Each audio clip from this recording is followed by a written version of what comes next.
Today, we're jumping straight into the end of the NHL season, a really exciting finish. Yeah, absolutely. We're going deep on the Florida Panthers and their Stanley Cup win. Exactly. We're here to unpack your sources on this, look at those key moments, the players who stood out, and, what this all means historically for this team's legacy, which is growing fast. Mhm. Our mission really is to dig into how they pulled off this, unprecedented dominance and see what surprising connections the material you sent in actually reveals. It really is more than just, another cup win. It feels bigger.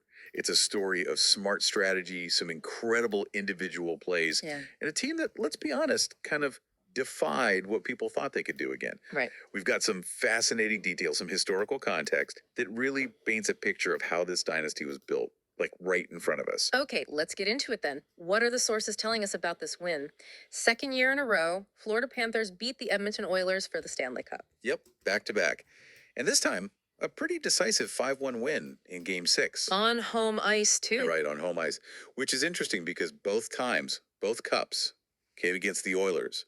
Last year was that really tight 7-game series. Nail biter. Exactly. This year wrapped up in 6. So, looking at the bigger picture now, 3 straight trips to the Stanley Cup final. Florida's got to be considered a dynasty now, right? Oh, absolutely. I don't think there's any debate. They've unequivocally reached that status. And get this, they won this year's cup exactly 357 days after the last one. Wow. Doing it at home, avoiding that, 2,500-mile flight back to Edmonton, that must just been pure relief Oh, you got to think so. Pure emotion for everyone there. for the players, the fans. Yeah. You could almost hear that crowd chanting, "We want the cup."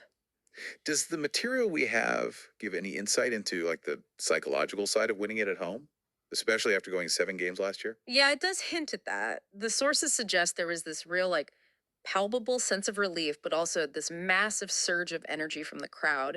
And in a series where momentum can just swing so fast, Mhm. that was probably crucial for closing it out. It kind of solidified their mental game, kept them focused right to the very end. And speaking of focus, the sources keep mentioning this three-headed monster. Ah, yeah. This trio of veteran centers, Sam Reinhart, Brad Marchand, and Sam Bennett, they were the difference makers, it seems. How did they work together so effectively? Well, digging into that 3-headed monster idea, the sources really break down how their individual skills kind of mesh together. So take Sam Bennett. Okay. He won the Conn Smythe, right? Yeah. MVP of the playoffs. Yeah. Led the league with 15 goals, 22 points total. Impressive numbers. For sure. But it wasn't just the scoring.